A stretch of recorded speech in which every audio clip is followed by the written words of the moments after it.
Դե իհարկե դա կապված է իմ կարծիքով այս նախընտրական ժամանակաշրջանի հետ, նա փորձում է կոտրել դիմադրությունը, բոլորի դիմադրությունը, մեր հասարակության դիմադրությունը, որ շարունակի կազմալուծել Հայաստանի Հանրապետությունը եւ ամեն ինչ հանձնել։ Իհարկե սա շարունակվելու է, այս ռեպրեսիաները, տերորը շարունակվելու են։ Նա ցանկացած քայլի կարող է դիմել, դուք տեսնում եք, որ այս մարդը կարմիր գիծ չունի եւ համել իմ համոզմամբ նա շեղումներ ունի, շատ լուրջ շեղումներ։ Իմ կարծիքով կփորձի էլի դուրս գա փողոց, չնայած իր մոտ դա չստացվեց, որքանով ես տեսա, ուղղակի մի քանի հազար իր աղանդի անդամները եկան, այդ նույն մարդիկ, ում ավտոբուսներով տանում բերում են, մի քանի հազար մարդ, դա այդքան էլ դա 18 թիվը չէ։ Ժողովուրդն արդեն չի կարող այսքան անգամ խափի եւ փողոց հանի, չի ստացվում իր մոտ։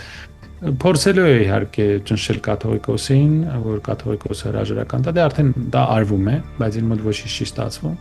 Իմ կարծիքով այս հարցում նա չկարողացավ հաղթել։ Նա տեսավ եւ ամբողջ աշխարհը տեսավ, որ այս կարմիր գիծը մեր ժողովուրդը պատրաստ չէ զիջել։ Իմ կարծիքով այո, նա ցանկացած բռնության գնալու է, ցանկացած մեթոդի գնալու